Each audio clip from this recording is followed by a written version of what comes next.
नमस्कार दोस्तों, DD red के एक और एक्शन वीडियो में आप सभी का स्वागत है। मैं हूं आलोक। तो भाई दर्शकों ने एक लिंक भेजा है मुझे, वो निमरा का वीडियो है। एडीबी ने पाक को दी सलाह, भारतीय शिक्षा अपना लो।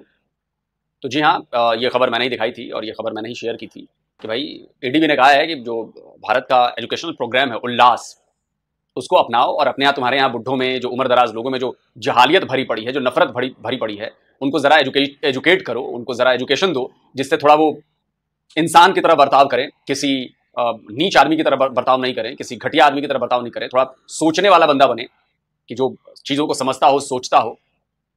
तो इस पर वीडियो बनाया है निमरा ने और लोगों ने कहा है कि इसमें एक कोई मौलवी टाइप का आदमी आया है, वो क्या बातें कर रहा है। तो इस पर जरूर आप रिएक्शन दीजिए। तो चलिए वे देखते हैं क्या चल क्या रहा है, क्या वीडियो आई है।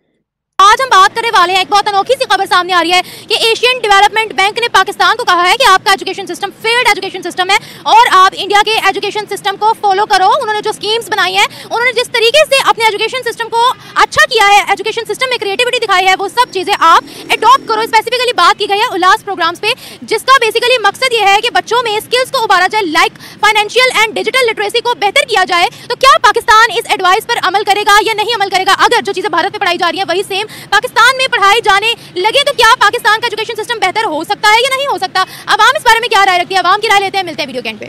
क्यों हम कहें यार, वो हमारे पास आए इंडिया, ये जो मरदूदी है, मरदूदी नरेंद्र मोदी जो होते हैं ना, ये नहीं हम नाम लेते, हम लेते हैं मरदूदी, इसको नाम लेते हैं इसका। क्यों ऐसा क्यों? ना क्यों, इसने ये जुल्म कर रहा है मुसलमानों के ऊपर। क्या जुल्म किया? ये इन्होंने वो जुल्म किया कि अपना नमाज नहीं पढ़ने देते, कलमा नहीं पढ़ने देते। नमाज नहीं पढ़ी जा रही? आपको पता है इंडिया के अंदर कितने लाख मस्जिदें मौजूद हैं, लेकिन वो पढ़ने नहीं देते।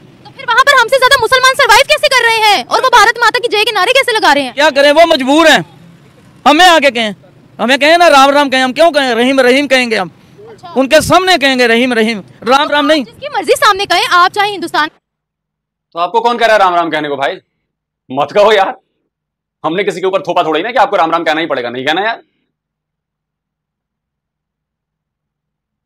ये नफरती बुढ़ा है, नफरती बुढ़ा है ये। इसकी एक में 30 सेकंड 40 सेकंड की बातों से मुझे लग गया ये बहुत नफरती है। इसके अंदर नफरत कूट कूट कर भरी है, इसीलिए व्हील चेयर पर घूम रहा है। अपनी करतूतों की वजह से, अपनी नीच सोच की वजह से ये व्हील चेयर पर घूम रहा है, लेकिन अभी भी बात इसको समझ में नहीं आ रही। इतनी नफरत कहां लेकर जाओगे? ओ चचा, कम अकल वाले चचा, क्या करोगे? चलो, हिंदुस्तान के सामने कहें, आप चाहे इजराइल के सामने कहें, वो आपका बिलीव है।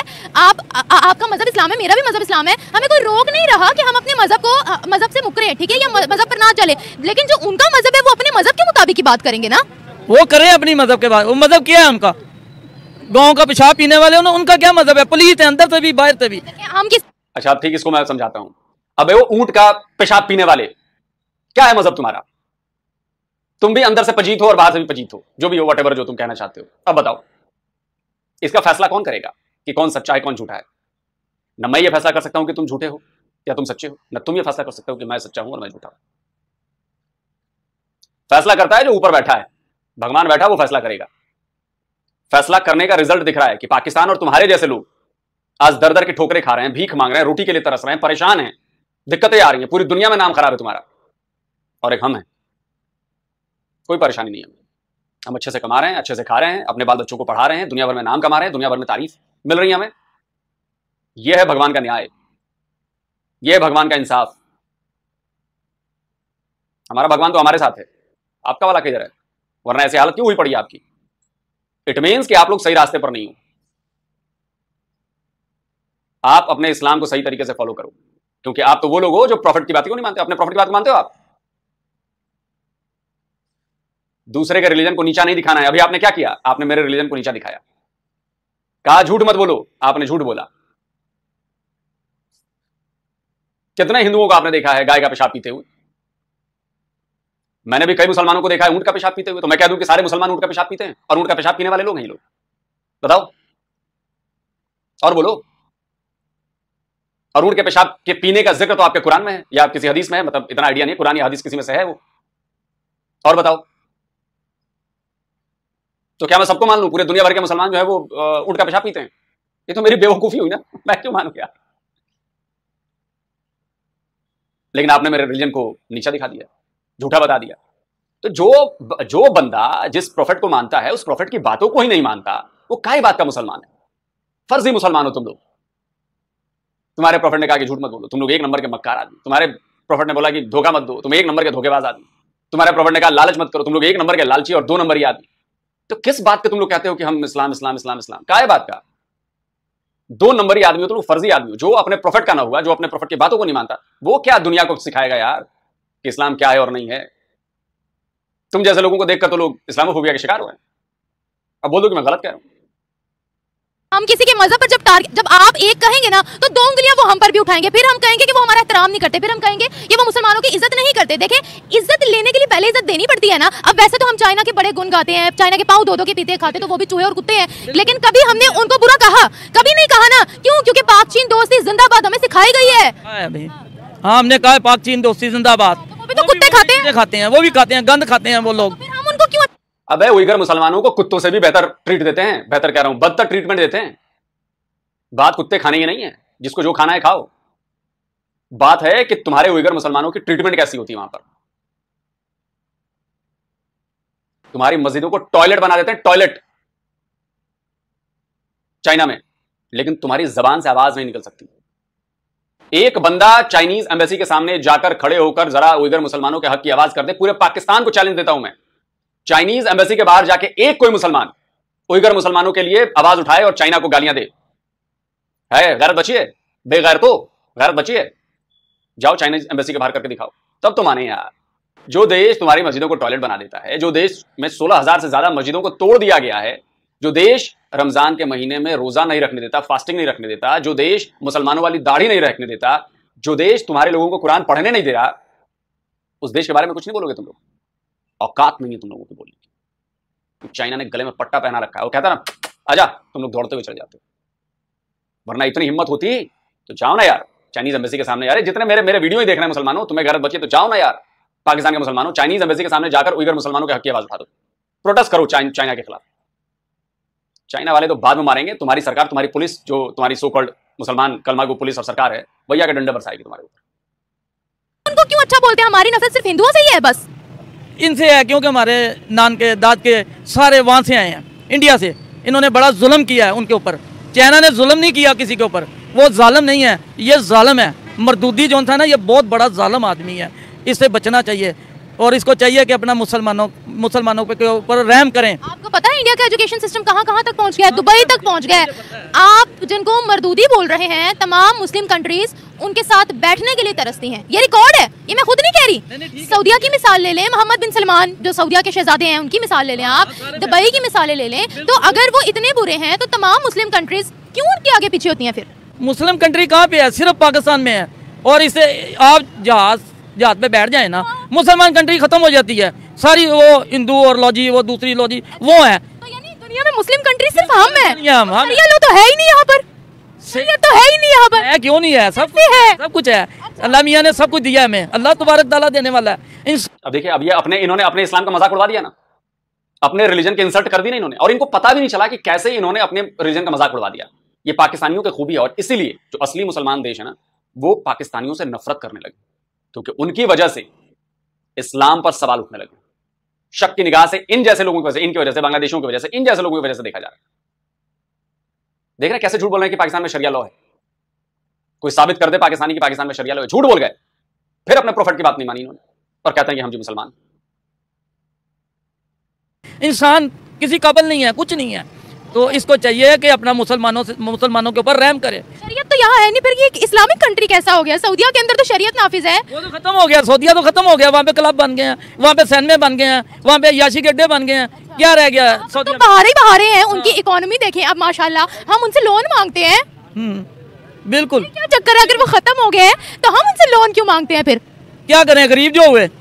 हाँ, गरीब जो हुए। देखो ना, कहाँ जाके हम चोरियां करते हैं, डाके मारते हैं। किस लिए मारते हैं? कि हम अमीर हो जाए, वो हो जाए। उनको ये नहीं, मुसलमानों का काम तो नहीं है। मुसलमान में इस्लाम के अंदर तो ये हराम है चीजें। बिल्कुल है, लेकिन वो वहाँ पे भी हलाल हो गई है, मदीने में भी हलाल हो गया सब कुछ। पहले शहजादे का सर कलम किया गया जब उसने अपने चाचे को मारा या कत्ल किया, जो भी किया। तो अब कुछ नहीं है। जब नमाज होती है 8-10 जनाजे जरूर उड़ते हैं वहाँ से। ये बताएगा, हमारा हिंदुस्तान और पाकिस्तान पर टॉपिक है, हिंदुस्तान के तालीमी निज़ाम के बारे में आप क्या कहेंगे? कुछ नहीं कहेंगे, इंडिया बहुत आगे है हमारे से। 1 करोड़ और 40-45 करोड़ की आबादी है उनकी। और तरक्की? हाँ, तरक्की भी बहुत की है उन्होंने।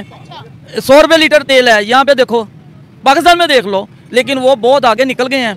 लेकिन फिर भी जज्बा ईमान नहीं है उनके अंदर, हमारे अंदर जज्बा ईमान है। वो सारी दुनिया को भी सारा ला लेना तो हमें जीत नहीं सकता। सन 65 में क्या हाल किया, सन 71 में क्या हाल किया, जितनी जंगें हुई हैं ना, तो उसमें क्या क्या किया। जंगों पर तो मैं बात नहीं करूंगी, क्योंकि उन्हें लाओ बे 93,000 लगाओ इस बहू के मुंह पे, मारो खींच के 93,000 की फोटो, मारो 93,000 की फोटो। और साथ में एक लेटेस्ट वीडियो आया है भाई, 93,000 के सरेंडर का एक और वीडियो मेरी नजरों के सामने आया है, और वो वीडियो मैं दिखाना चाहता हूं। जरा देखिए, ये हथियारों के ढेर, अपनी कमर से बेल्ट निकालकर भारतीय फौजी के हाथों सरेंडर करते हैं ये पाकिस्तानी कलमागो मुसलमान। और ये हैं, ये इसीलिए मैं कहता हूं ना, ये अपने देश का भी मजाक उड़वाते हैं, अपने रिलीजन का भी मजाक उड़वाते हैं, इंसल्ट करवाते हैं। और देखिए अपनी ही पोल खुद खुल दी, भारत तो बहुत आगे हो गया जी, एजुकेशन में बहुत आगे हो गया जी, हाँ वो बहुत आगे, लेकिन जज्बा ईमानी नहीं है। अरे बुढ़ऊ, कौन सा थर्मामीटर है जिससे जज्बा नापा जाता है? जरा निकालो वो जज्बा। ये 93,000 के पास जज्बा नहीं था। थर्मामीटर निकालूं, कहां घुसाऊं थर्मामीटर, जिससे पता चले कि जज्बा ईमानी कहां था। अबे डूब के मर जाओ तुम लोग यार, जब भी तुम लोग जज्बा ईमानी की बात करते हो तो, क्योंकि ये 93,000 सरेंडर जो है ना, वो जज्बा ईमानी की पोल खोल देता है तुम्हारी। 1971 में हम बांग्लादेश खो चुके, तो मैं जंगों पर ना ही बात करूं तो वो बेहतर है। लेकिन मुझे ये बताएगा, जो जज्बा हमारे पास है, सिर्फ जज्बे का हम लोग ढिंढोरा पीट रहे हैं फलस्तीन में, तो क्या हो रहा है फलस्तीन में? क्यों नहीं ये जज्बा ईमानी दिखाया गया? फिर नहीं दिखाया गया, बात मुसलमान चुप करके बैठे हैं, कोई नहीं उठ रहा, कोई नहीं बोल रहा, कोई नहीं कुछ कह रहा, कोई उठे कोई बैठे, पाकिस्तानी चला जाए। वो पाकिस्तान से डरते थे बहुत इसराइल वाले, वो डरते हैं। ऐसा कब हुआ सर? ये डरते हैं पाकिस्तान से। उन्होंने कहा फौजी आएंगे, पाकिस्तान जंग रोकी है, लेकिन उन्होंने देखा कोई भी नहीं आ रहा, उन्होंने कहा इसको तबाह कर दो, खत्म कर दो इसको। इसराइल जंग रोकी थी, हमारी वजह से रोकी थी। उन्होंने कहा फौजी आएंगे, पाकिस्तानी कमांडो आएंगे, लेकिन कोई नहीं गया। मदीना, तुम्हारी फौज के पिछवाड़े में दम नहीं है, जाना छोड़ दो। तुम्हारी फौज के पिछवाड़े में दम नहीं है कि एक बार फिलिस्तीन इजराइल का नाम लेकर दिखाए। झूठ बोल रहा हूं तो कहो, दम नहीं है तुम्हारी फौज के पिछवाड़े में, एक बार कह के तो दिखाए कि हमारा है। जाना नहीं है, सिर्फ कह देना है। जज्बा ईमानी। मदीने को नहीं आजाद करवाया, पाकिस्तानी कमांडो ने करवाया था, उधर भी कब्जा हो गया था एक दफा। वो तो अरबी तो कुछ भी नहीं है, वो तो बेचारे अपना उनको उनसे इमदाद मांग रहे थे अमेरिका से, लंदन से, क्या आप आए अपना इमदाद दें हमें। लेकिन पाकिस्तानियों ने जाके, एक पाकिस्तानी ने कहा था या परवरदिगार, जब मैं जाऊं मैं शहीद वहाँ पे हूँ, उसकी दीवार के साथ मेरा खून लगे, तो वो शहीद हुआ है। तो इन्होंने आज़ाद करवाया था, पाकिस्तानी ने, किसी ने नहीं करवाया। सऊदिया को? हाँ जी, सऊदिया मदीने में कब्जा हो गया था। आपको नहीं ना तरीका पता किसी चीज़ का, मदीने में कब्जा हो गया था, तो वो अपना इन्होंने जाके आज़ाद करवाया था। तो फिर वो पाकिस्तान को अपना रोल मॉडल क्यों नहीं मानते, या अपनी किताबों में क्यों नहीं लिखते कि ये पाकिस्तान ने हमारी तारीख बनाई है? बस वो नहीं मानते, वो उनकी मर्जी है, मानना चाहिए उनको। वो तो किताब सलामी, कुरान पाक को कहते हैं सलामी किताब है, ये क्या है? कुछ भी नहीं है, बेरुमती करते हैं वो। ये बताइएगा, देखिए सऊदिया हमसे ज़्यादा बड़ी इस्लामिक कंट्री है, शरीयत वहाँ नाफिज है, वो हमसे ज़्यादा इस्लाम जानते हैं। हम लोगों को तो अपने दीन के बारे में कुछ भी नहीं पता, हम लोग तो दीन की आड़ में ना जाने कौन कौन से गुनाह करते हैं कि मैं यहाँ पर मेंशन भी नहीं कर सकती। तो मुझे आप ये बताइएगा, अगर इंडिया का तालीमी निज़ाम यहाँ पर आया तो आपको लगता है कि कुछ निखार आ सकता है हमारे तालीमी निज़ाम में? क्यों नहीं आ सकता, आ सकता है, लेकिन इंडिया सही तरीके से आए हैं, अच्छे दिल साफ करके आए हमारे साथ। कहाँ नहीं आएंगे, जो उनकी एजुकेशन की पॉलिसी है वो पॉलिसी यहाँ लागू, ये बोला गया है। नहीं, वो फिर ऐसे तो बात नहीं। हाँ, वो आए हमारे पास, आए हमारे साथ मिले, हम तो कहते हैं कि अमन हो। अबे चल बुढ़ऊ, नहीं आना मैं तुम्हारे पास। मेरा बस चले ना तो पूरी बॉर्डर पे ना 100 फीट दीवार बनाऊंगा जिसमें चढ़ भी ना पाओ तुम। और क्यों आना है, हम क्यों आएंगे भिखारियों के पास? मरो तुम लोग भिखारियों, भूखे मरो, लड़के मरो, कट के मरो, चिया सुनी करके मरो, जैसा मन करना मरो, तुम अपने यहाँ मरो। या तुम्हें अपने देश को नंबर 1 बना देना, नंबर 1 बनाओ। इकोनॉमी में नंबर 1 बना देना, बनाओ भाई। ट्रेड में नंबर 1 बना देना, बनाओ भाई। नहीं आना तुम्हें। मेरा बस चले तो ये भी अपने पासपोर्ट पर लिखवा दूं कि पासपोर्ट दुनिया के हर देश में वैलिड है, सिर्फ पाकिस्तान को छोड़कर। दोनों हमने कब बोला अमन का नारा? हमने कब लगाया? हमने तो जब नारा लगाया गजवा हिंद का लगाया, हमने तो जब नारा लगाया कहा वहां जाके काफिर तबाह करेंगे, दिल्ली के अंदर अपना झंडा गाड़ेंगे। हमने कब अमन का नारा लगाया? हमने अमन का नारा नहीं, हम कह रहे हैं कि वो अमन से रहें, हम भी अमन से रहें। हमसाया पड़ोसी है हमारा, तो उसको भी चाहिए कि हमारे साथ मिलजुल के रहे। क्यों कि जब सारे इकट्ठे हो जाएंगे, भुट्टो ने इकट्ठे किए थे ना सारे, इस्लामी मुल्क सारे उसने कहा सबको इकट्ठे करो, ये इकट्ठे हो जाते तो बस उनका बेड़ा गर्क हो जाना था, सबका सारा काम यहाँ पे हो जाना था। लेकिन वो पॉलिसी नहीं चलने दी उन्होंने। दिक्कत इस माइंडसेट में है। अबे दूसरों का बेड़ा गर्क क्यों करना चाहते हो? तुम अपने आप को ठीक करो ना, तुम अपने आप को बढ़ाओ, अपने आप को डेवलप करो, सबसे अमीर बनो, इन्वेंशन करो। तुम सबके पाकिस्तानियों के दिमाग में ये बात क्यों घुसी है कि सबका बेड़ा गर्क करेंगे, हम उसको तबाह कर देंगे, अमेरिका को बर्बाद कर देंगे, भारत को तो एकदम जर्रा जर्रा उसका उड़ा देंगे। अबे अपने आप को ठीक करो ना, दूसरों का बेड़ा गर्क करने पर ये नफरती माइंडसेट क्यों है तुम्हारा? अपने आप को ठीक करो, अपने आप बोलो कि मैं अपने आप को दुनिया का सबसे अच्छा देश बनाऊंगा, मैं अपनी कंट्री में सबसे बढ़िया इंडस्ट्रीज लगाऊंगा। इसकी बात नहीं करते तुम लोग, दूसरों का बेड़ा गर्क करने की बात करते हो। अबे तुम्हारे प्रॉफिट ही कह गए दूसरों का बेड़ा गर्क करने की बात सोचोगे तो तुम्हारा भी बेड़ा गर्क होगा, ये भी नहीं मानते तुम लोग। अब पता नहीं कह के गए कि नहीं गए, मुझे नहीं पता, कह दिया मैंने ऐसे। भाई क्लियर कर लेना भाई, कमेंट में बता देना जिसको भी बताना। कैसी बातें करते हो तुम लोग यार, हमेशा तबाही बर्बादी, बम फोड़ना, उड़ा देना, दूसरा का गला काट देना, ऐसी बातें क्यों करते हो तुम लोग? जितनी ऐसी बातें करोगे यही चीज तुम्हारे साथ होगी, क्योंकि हमारे भगवान कह के गए हैं गीता में, जैसा कर्म करोगे फल वैसा मिलेगा। तो कर्म तुम्हारे ठीक नहीं है तो फल वैसा मिल रहा है, एकदम 100% करेक्ट बात है। आज से हजारों साल पहले गीता में जो भगवान कह के चले गए वो दिख रहा है सामने। तुम्हारे कर्म अच्छे नहीं है तो रिजल्ट भी अच्छा नहीं है। भिखमंगे तुम, परेशान तुम, भिखारी मुल्क तुम, तबाह तुम, फसादात तुम्हारे यहां, कर्म अच्छे नहीं तुम्हारे। और भट्टो को फर्क कर दिया उन्होंने, इसलिए कि अपना ये इस्लामी कॉन्फ्रेंस जो सा बना है चिड़ियाघर के सामने इधर उली साइड पे, ये इसीलिए बना था। अच्छा ये बताएगा, हिंदुस्तान का तालीमी निज़ाम, उनकी स्कीम अगर इस्लामिक जमहूरिया पाकिस्तान के अंदर आई तो जो हमारा फेल्ड एजुकेशन सिस्टम है, बेकार एजुकेशन जो इस वक्त हुई है, आपको लगता है कि वो बेहतर हो सकती है? हाँ बेहतर हो सकती, क्यों नहीं हो सकती। वो आए मिलजुल के हमारे साथ, वो तालीम अपने मुल्क में देते हैं, वही तालीम अगर इधर मिले तो नहीं, वो वाली तालीम तो नहीं ना। वो आप कहें राम राम, क्या हम राम राम तो नहीं कह सकते, हम तो रहीम रहीम कहेंगे। मैं बात कर रही हूँ तालीम की, तालीम की बात कर रहे हैं, की बात कर रही हूँ मैं भी तालीम की बात कर रहा हूँ कि ठीक है वो आए, जैसे वो साइंस पढ़ाते हैं, जैसे वो उनका सारा उनका सिलेबस है, जैसे उनके। अरे बड़ो, जरूरत तुम्हारी है तो तुम आओगे, हमारी जरूरत नहीं है, हमें नहीं आना, नहीं आना। जैसे तुम लोग रहो वैसे बात करते हैं, वो आए, आप बड़े कहेंगे चौधरी बने बैठे हैं कि वो आए, न 3 में न 13 में। जैसे उनकी स्कीम्स हैं वही सेम अगर पाकिस्तान में पढ़ाई जाए तो भला हो सकता है? क्यों नहीं हो सकता, हो सकता है। क्यों कि ये जब बाहर के मुल्कों में जाते हैं तो ऐसे लगता है जैसे मादरी ज़ुबान ही इनकी इंग्लिश है। इंडिया वाले बंगाली, इनकी मादरी ज़ुबान ही इंग्लिश है, पाकिस्तानी बोलते हैं। पाकिस्तानी जो से इनको आती नहीं है, नहीं आती इंग्लिश। आप कह रहे हो कि साइंसी जो सब्जेक्ट्स हैं वो सारे पढ़ाए जाए लेकिन हिंदुइज्म ना पढ़ाई जाए, आप ये कह रहे हो? हाँ, ये पढ़ाई जाए, जैसे हम रहते हैं, जैसा हमारा रहना सहना है वैसे ही पढ़ाई जाए। वो अपने मुल्क में वो पढ़ाएं, इधर भी दूसरी पढ़ाएं आके। ये नहीं है, हम कहते हैं कि हमारे साथ मिलजुल के रहें, अमन हो जाए बस पाकिस्तान में। लेकिन ये मरदूदी जो था ना, नरेंद्र मोदी साहब, ये नहीं होने देते। पाकिस्तान से ही स्पेशली उनको मसला क्यों है? किसी और मुस्लिम कंट्री से नहीं है, बल्कि वो किसी और मुस्लिम कंट्री में भी जाते हैं तो वहाँ की मस्जिदों में भी जाते हैं वो विजिट करने। हाँ, तो यहाँ पे नहीं आते, ना कुछ करते हैं, ना कुछ कोई बात करते हैं आके। यहाँ पहले टेररिज्म एंड करें, सबसे पहले वो ये कहते हैं हमें। पाकिस्तान में वो आते ही नहीं। मैं वही कह रही हूँ, वो कहते हैं पहले दहशतगर्दी खत्म करें, उनकी तरफ से पहला हमें ये आता है जवाब। तो दहशतगर्द तो वो भी हैं, उनके वहाँ पे दहशतगर्दी नहीं होती, वहाँ पे भी होती है, वो नहीं रोक सके। कहाँ पर हुई? हुकूमत है लेकिन वो रोक नहीं सकती। इंडिया में, कहाँ? इंडिया में वहाँ पे भी है, सारे हुई है दहशतगर्दी। जहाँ पे देखो, जहाँ पे सुनो कि वहाँ पे ये हो गया, वो हो गया, इसी तरह पाकिस्तान में हो रहा है। तो आप अपनी इकोनॉमी, अपने मुल्क की सूरत हाल और उनकी भी सूरत हाल देखें ना, फिर आपको डिफरेंस मिलेगा, बहुत ज्यादा डिफरेंस मिलेगा कि आज पूरी पाकिस्तान में 139 यूएन डेजिग्नेटेड टेररिस्ट हैं, ये लिस्ट लगाई है। आप भारत में एक यूएन डेजिग्नेटेड टेररिस्ट बता दो। अब तो अब्दुल रहमान मक्की भी जुड़ गया है। 140 आपके यहां यूएन डेजिग्नेटेड टेररिस्ट हैं, आप भारत में एक यूएन डेजिग्नेटेड टेररिस्ट का नाम बता दो और आप कहते हैं कि दहशतगर्दी हमारे यहां भी है। आप कराते हैं दहशतगर्दी। कसाब आपके यहां से आया था अपने 9 साथियों के साथ।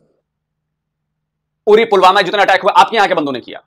जम्मू कश्मीर में प्रॉक्सी वॉर किया आपके बंदों ने किया, और आप कहते हैं कि हम दहशतगर्द। मानो भाई, यही मानते रहो कि हम दहशतगर्द।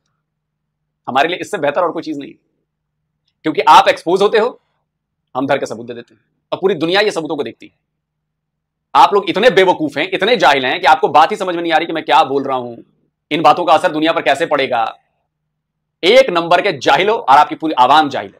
इनमें वो लोग नहीं है जो थोड़े बहुत समझदार है। बाकी की बात करो, पूरी दुनिया वहां क्यों जाना चाहती है, इधर क्यों नहीं आना चाहती? हमें सब कुछ मिलेगा, लेकिन वो हमारे साथ इत्तेफाक करें, हमारे साथ आके मिलें। हम भी मिलने को तैयार हैं, हम अंदर से ना बिल्कुल साफ हैं। तो आगे में मिलें, आगे ये जो करना वो भी करें, हमने करना हम भी करें, हम उनको बताएं, वो हमें बताएं। तो अंदर से साफ है। इतनी देर की बातों में आपको लगा कि अंदर से साफ है। इतना नफरती बुढ़ा मैंने नहीं देखा था यार, इतना नफरती है ये। अच्छा है बड़ो, तुम्हारे आसपास जितने होंगे बच्चों से सबको यही चीज सिखाओ, हमारे लिए बेटर है। पाकिस्तान की नस्लें खराब हो रही है, तुम लोग कर रहे हो। 4 नस्लें खराब हो चुकी हैं, आगे आने वाली नस्लें भी खराब कर रहे हो। बिल्कुल यही करो,